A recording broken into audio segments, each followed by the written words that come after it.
Imagine this. You're standing in a hallway lined with mirrors. But these aren't ordinary reflections. Each one shows you a version of yourself.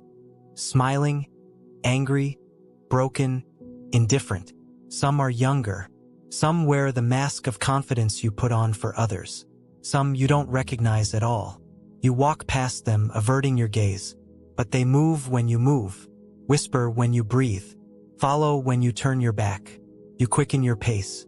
You tell yourself they're illusions, that the past doesn't matter anymore, that what happened back then is over, left behind, buried, irrelevant.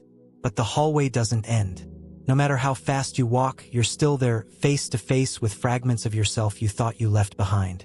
And one day, when you least expect it, mid-conversation with someone you love, mid-presentation at work, or mid-silence at 3 a.m., one of those reflections steps out of the mirror and takes over. You speak in ways that feel foreign.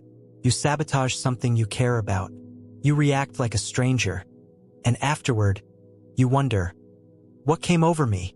And a deeper part of you already knows the answer. You didn't leave the past behind. You just dragged it with you, dressed in silence. What if the greatest threat to your future isn't what lies ahead, but what lies unspoken behind you? What if the reason you keep attracting the same pain, the same failures, the same people who hurt you, isn't fate or bad luck, but memory echoing through time? What if you are not living, but looping? They say time heals all wounds. But what if time doesn't heal? What if it hides? And what's hidden doesn't fade, it festers. We are told to move on, to let it go. But have you ever tried to bury something alive? The truth is, your mind doesn't forget what your heart tries to erase. The past isn't just a chapter. It's a code silently writing the script of your present. So here's the question most people spend their lives avoiding. How much of you is actually you, and how much is a defense against something you couldn't face? How many of your beliefs, your reactions, your fears are ghosts wearing your skin? You call it a preference, but is it really protection? You call it just how I am, but is it really who you became to survive? You call it forgiveness, but is it truly peace or just exhaustion? What if the biggest decisions you've made, who you love, how you love, what you chase, what you avoid, are all tangled in unhealed memories whispering beneath your conscious mind? They whisper, don't trust, don't rest, don't hope, don't feel. And every time you listen, every time you comply, the cycle continues. This is the tragic beauty of the human mind. It doesn't move on just because you want it to. It waits for you to return to the place where you left yourself behind. And until you go back, consciously, courageously, completely, you will find yourself here again. Different year, different people, same emotional script. You'll wonder why relationships fall apart the same way. Why anxiety feels familiar even in new places. Why self-sabotage strikes right before a breakthrough. Because you're not repeating time. You're repeating you. Not the real you, the one you locked away the moment pain became too much. There is no freedom in forgetting. There is no healing in avoidance. And there is no new chapter until the old one is finally read through. But why is it so hard? Why does the past hold such power, even when we try so hard to break free? Why does something long gone still decide who we are? There is something ancient in us, something psychological and philosophical, something deeper than memory alone that keeps dragging us back into patterns we thought we escaped. And it doesn't care how much we grow, how much we change, how far we run. It only stops when we turn around. Until you confront your past, you'll repeat it, not because you deserve to suffer, but because the mind is not designed for escape. It is designed for wholeness. And wholeness is impossible with fractured pieces hidden in darkness. Now, let's descend deeper, not into your future, but into the buried machinery of your mind, where every wound becomes a compass, and every shadow you've ignored begins to speak. The past is not dead. It's not even past. That line, borrowed from Faulkner, isn't poetic exaggeration. It's psychological precision. You see, the human mind is a remarkable machine. It stores, it filters, it remembers, but it doesn't just record events, it encodes them emotionally. And once encoded, those emotional imprints shape your identity, often without your awareness. Carl Jung once said, "Until you make the unconscious conscious, it will direct your life and you will call it fate." That's not metaphor. It's diagnosis. What you haven't processed, you repeat. Not because you want to, but because the mind replays what it doesn't understand. It circles around pain, like an animal sniffing its own wound, unable to look away. This is the hidden architecture of trauma, large or small. A harsh word from a parent. A betrayal you never saw coming. A failure that shattered your confidence. You told yourself you were over it, but it's there beneath the surface, alive. It shapes your voice when you speak, your body when you shrink, your choices when you settle, your silence when you should have screamed. From the outside, it looks like coincidence. Internally, it's choreography. Your nervous system is designed for survival, not truth. It doesn't ask what's right. It asks what's safe. And what's safe is often what's familiar. So if pain was familiar in childhood, chaos becomes comfortable in adulthood. If rejection was expected, love becomes suspicious. If your feelings were shamed, vulnerability becomes dangerous. And so you create patterns. You build entire lives around wounds. But because you've never called them by name, you believe this is just who I am. But that's the illusion. That's the trap. You aren't broken. You're patterned. You aren't doomed. You're conditioned. This is where psychology and philosophy meet, in the question of selfhood. Thinkers like Jean-Paul Sartre challenged the notion of a fixed identity. He believed we are not born with meaning, we create it. But that freedom terrifies us. And so we retreat into past definitions, old stories, familiar roles. We cling to what has hurt us because at least it's known. But in doing so, we abandon authenticity. Schopenhauer, ever the pessimist, believed that much of life was driven by blind, unconscious will. An inner force acting beyond reason, replaying desires and fears in loops. He wasn't wrong. The will to survive unprocessed memories often trumps the will to evolve. We sabotage not because we hate ourselves, but because the unfamiliar feels like a threat. Even if it's better, even if it's everything we ever wanted. This is why therapy, shadow work, deep introspection all feel like war. Not with others, but with the internal structure that has kept you safe. Pain becomes identity. Identity becomes comfort. Comfort becomes cage. But it goes deeper still. Think of a child raised in an emotionally unavailable home. To survive, that child might suppress needs, dull their desires, become hyper-independent. On the outside, they grow into a high-functioning adult. But inside, there's still that child, waiting for love that feels like absence. And so they fall in love with those who withhold, who leave, who mirror their childhood, not because they enjoy suffering, but because suffering feels like home. This isn't stupidity, it's programming. From a neurological standpoint, your brain literally wires itself around what you repeat. Neurons that fire together wire together.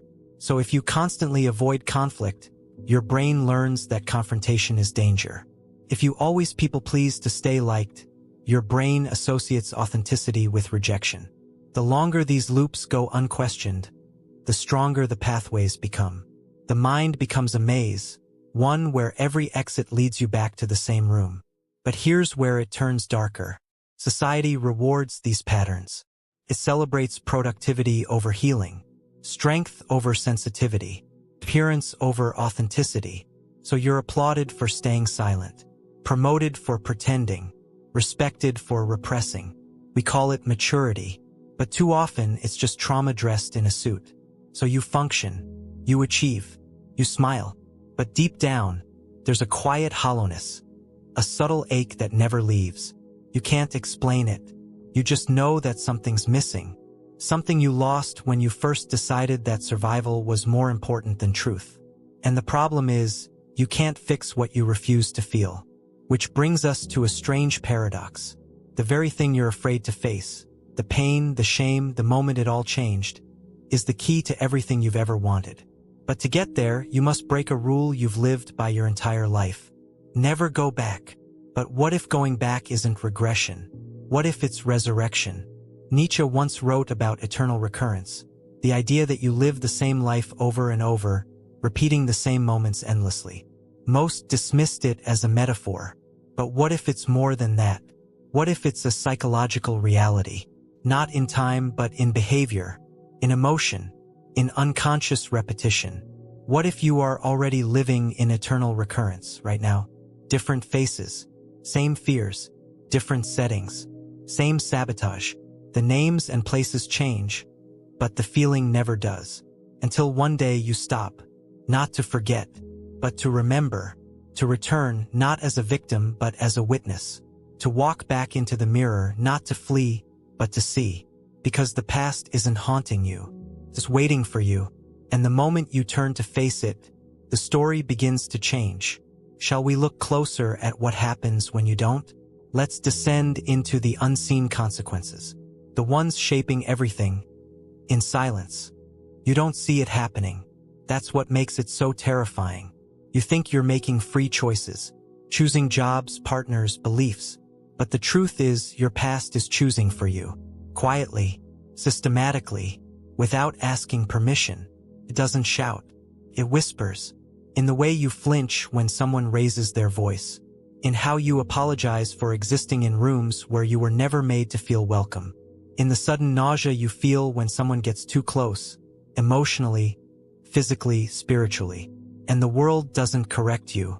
It accommodates your pain, because society is built, in many ways, on unreconciled trauma, on people who've learned to function without healing, who pass down pain like a cursed heirloom, from parent to child, partner to partner, leader to follower. Unconscious repetition becomes culture, and you, unaware, live in patterns so subtle they look like personality. But these aren't quirks. These are wounds with disguises. Maybe you chase validation in work because, as a child, love was conditional on achievement. Maybe you can't hold eye contact because the last time you truly opened up, someone used it against you. Maybe your calmness isn't peace, but a nervous system trained to avoid conflict at all costs. The past doesn't just return in memory. It returns in reflex. And the danger is, over time, the pattern becomes invisible. Because the brain hates cognitive dissonance. It wants consistency, even if that consistency hurts. So when you keep ending up in the same situation, emotionally neglected, betrayed, abandoned, you rationalize. You say, I have bad luck. I guess I attract the wrong people. Maybe I'm just not meant to be happy. No, it's not fate. It's a feedback loop. And if you're not aware, it becomes a prophecy, self-fulfilling, self-sabotaging. Because here's how it works. The mind, shaped by unhealed pain, filters reality. Let's say you believe deep down that you're not worthy of real love. You won't seek love that proves you wrong. You'll subconsciously be drawn to those who confirm the belief, the emotionally unavailable, the distant, the cruel. And when the relationship fails, you'll say, see, I knew I wasn't enough. Your reality becomes a mirror, not of the world, but of your wound. Cognitive distortions like confirmation bias, negativity bias, and the familiarity heuristic reinforce it. You remember the pain clearly. You overlook the joy. You spot threats in neutral faces. You replay memories that hurt but ignore the ones that could heal. And the more this happens, the harder it becomes to trust your own perception. You don't just doubt others. You doubt yourself. This is the quiet erosion of self-trust. You second-guess your instincts. You suppress your anger. You question your needs. You start asking permission to feel, to speak, to want. That's the cost of repetition.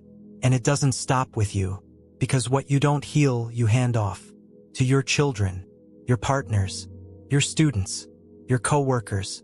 You teach people how to hurt you by how you tolerate pain. You normalize dysfunction by staying silent in its presence. You perpetuate cycles by refusing to look back, because it's too late, too painful, too complicated. But pain that's buried is not gone. It's just weaponized, often against yourself. Let's go even deeper. Have you ever met someone whose life is objectively fine? Good job, decent relationships, no obvious trauma, but they feel hollow? They smile, but it doesn't reach their eyes. They're busy, but they don't feel alive. They laugh, but it sounds rehearsed. This is the ache of the unlived life. Because when you spend years surviving, you forget how to live. You forget how to play, how to risk, how to dream without fear of disappointment. And here's where things turn philosophical. Viktor Frankl, a Holocaust survivor and psychiatrist, wrote that human beings are not destroyed by suffering, but by meaningless suffering. If the past is only pain and you never confront it, it remains meaningless. But if you dare to face it, transform it, extract wisdom from it, then it becomes the seed of purpose. This isn't self-help fluff. It's existential survival. Because when you refuse to revisit the fire, you remain shaped by its heat, but never claim its light. And society doesn't make this easy. You're rewarded for avoiding the past. You're told to move on, stay strong, don't dwell. But strength isn't suppression. It's confrontation. Avoiding your past doesn't make you evolved. It makes you fractured. You carry all the broken pieces into your career, your relationships, your spiritual practice, and then wonder why nothing feels whole. This is the consequence most people never name. The cost of unexamined pain is not just suffering. It's a life unlived. Think of the artists who never create because a teacher once mocked their work. Think of the lovers who never love deeply because an old betrayal still controls them. Think of the leaders who manipulate rather than inspire because they were never taught vulnerability. Each one is a casualty of repetition. And the repetition is not always obvious. Sometimes it looks like perfectionism, or cynicism, or ambition without joy, or religion without soul, or marriage without intimacy, or activism without inner peace. These are not lifestyles. They're symptoms of a past that hasn't been named, of a wound that still speaks louder than truth. And if you listen closely, you can hear it, beneath the noise, the scrolling, the endless distractions, the echo of the moment it all began. It's faint, but persistent. You feel it when you're alone, when the masks fall off, when the applause dies down, when the distractions stop working. That's when the past whispers, "Come back for me," not to relive, to redeem. But to do that, you need more than awareness. You need rebellion, because the only way to stop repeating your past is to break its rhythm. Are you ready? Then let's begin the rebellion. There comes a moment, usually in silence, after the collapse, after the lie is too heavy to carry, where you feel it, the fracture, that unbearable distance between who you are and who you could have been. It doesn't shout. It doesn't explain. Simply aches. You wake up at 3 a.m., not from a nightmare, but from a memory you didn't know still lived inside you. You stand in a room full of people, smiling, laughing, and yet you feel utterly alone, because somewhere inside, your younger self is still waiting, still hoping someone will finally choose to see them. This is the rebellion's origin point, not in fury, but in truth, because healing doesn't begin when you fix your life. It begins when you stop pretending it's not broken. So let's start here. The greatest act of rebellion is awareness.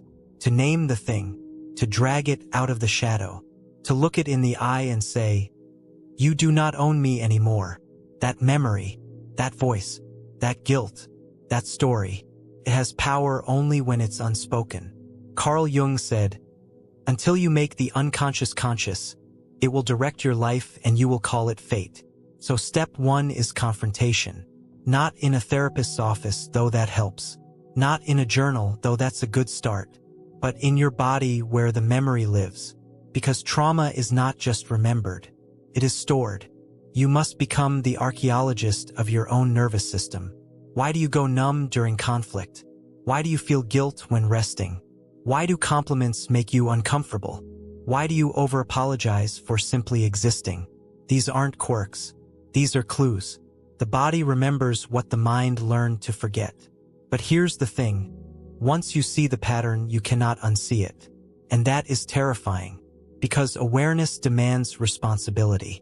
You realize you've been walking through life like a ghost in your own story, living by someone else's script, written in the ink of fear. Now you must write your own. That takes courage. Radical courage. Because you're not just unlearning habits. You're unhooking your identity. For years, your trauma was your compass. It told you who to avoid, how to behave, what to expect from love. To give it up is to stand in the open with no map, no script, no mask. But that's where freedom lives. Not in control, but in clarity. Let's talk about breaking the rhythm. Patterns don't stop just because you understand them. They stop when you interrupt them again and again and again until the nervous system recalibrates. This is not glamorous. It's not aesthetic. It's not always Instagrammable. It looks like crying in your car instead of numbing with noise. It looks like pausing mid-argument and saying, "This feels familiar, and I don't want to repeat it." It looks like choosing silence over over-explaining, boundaries over begging, stillness over sprinting. Sometimes rebellion means doing nothing, when every cell in your body is screaming to react. And slowly, the story begins to shift. You stop choosing pain dressed as familiarity. You stop abandoning yourself to keep others comfortable. You stop performing wholeness and start pursuing it. But let's go deeper, because rebellion is not just about escape. It's about creation. You must build what never existed. If you never saw healthy love, you must invent it. If no one ever validated your emotions, you must become the one who does. If your past was chaos, your future must be consciously constructed. This is where philosophy meets fire. Nietzsche spoke of the Übermensch not as a superior being, but as one who creates values for themselves after the death of old illusions. You too must die symbolically. The you that was shaped by pleasing. The you that was made of performance. The you that survived but never thrived. And in that death is rebirth. But don't expect applause. The world benefits from your compliance, not your awakening. People will say, "You've changed," like it's an accusation. They'll miss the version of you that didn't ask for what you needed, that tolerated what was intolerable, that played small to make them feel big. Let them miss you. You're not going back. The rebellion continues in rituals, small, sacred acts of self-honor, lighting a candle and sitting with your breath instead of running from your thoughts, saying no without explaining yourself, walking away from people who confuse love with control. You'll stumble. Of course you will. You'll revisit old pain, revert to old patterns, question your progress. But each time you choose differently, even once, you're rewriting the code of your existence. You're teaching your nervous system a new language. You're telling your younger self, "We're not trapped anymore." You're not healing for them. You're healing with them. Imagine the child who felt abandoned now held. The teenager who was shamed now seen. The version of you that felt unworthy now rising. This is not a return to innocence. It's a step into integration, because the goal isn't to erase your past.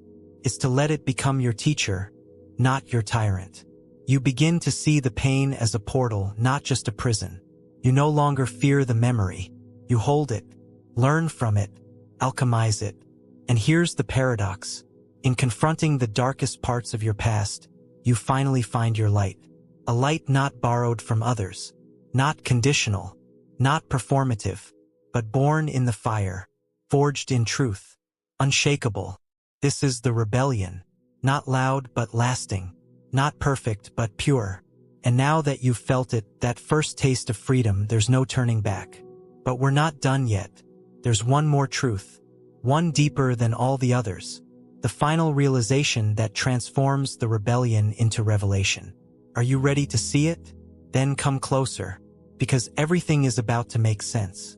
Come closer, not with your mind, with your soul, because what comes next is not a technique. It is not a strategy, a 5-step healing process, or an inspiring quote to stick on your mirror. It is the truth. And truth doesn't always feel good, but it always sets you free. Here it is. The past doesn't just haunt you. You are your past until you choose otherwise. Let that sink in. You're not merely carrying your past. You're made of it. Every memory, every trauma, every unmet need is sculpted your beliefs, your relationships, your fears, your reflexes. You've been running from a ghost while wearing its bones. The shame, the people-pleasing, the distrust, it's not just trauma's residue. It's your identity forged in survival. And here's the devastating part. Most people never escape because they don't realize that healing means dying. Not physically, but psychologically. To truly confront your past means to dismantle who you think you are. The stories, the defense mechanisms, the habits you thought were personality traits. All of it must go, because the you who was born in pain can never lead you into peace. You cannot take the same self that adapted to dysfunction and expect it to thrive in wholeness. Imagine trying to plant flowers in soil soaked with poison. You can water it, you can add sunlight, but nothing beautiful will grow until the roots are purged. That's what this is. Not an upgrade, a rebirth. You don't just heal the wound. You dissolve the self that was formed around it. This is what Carl Jung meant when he spoke of individuation, the process by which the fragmented self becomes whole, by integrating the shadow, by accepting all we've denied, feared, and repressed. It's not about letting go of the past. That's far too simplistic. It's about digesting it, transforming it, becoming someone new, not in spite of your past, but because you dared to face it. But beware, this transformation isn't linear, it's cyclical. You will revisit the same pain in new costumes. You will feel healed and then be humbled. You will build and then be broken so you can build better. And that's not failure. That's initiation. Every time you spiral downward, you have the opportunity to spiral upward. Because you're not going in circles. You're going deeper. Each heartbreak reveals a new piece of you. Each trigger uncovers another unconscious agreement. Each collapse invites a more authentic reconstruction. And eventually, something miraculous happens. You stop asking, "Why did this happen to me?" And you start asking, "What is this calling me to become?" That shift is everything. Because the final realization isn't just philosophical, it's existential. Your past is not your prison. It is your path. Every scar is a breadcrumb. Every failure is a fingerprint of your evolution. And the pain? It was never there to punish you. It was your soul screaming in a language only you could understand. The ache that made you feel broken was actually your compass, pointing toward wholeness. You weren't cursed. You were called. Called to remember what you buried. Called to become what you've never seen. Called to break the cycle that consumed your lineage for generations. You are the interruption. You are the reckoning. You are the one your ancestors dreamed of, but never had the language to become. But this is not just about you. It never was. Because the moment you heal something in yourself, you change how you parent. You change how you love. You change the energy you bring into every space. You become a living antidote to generational pain. You stop the transmission.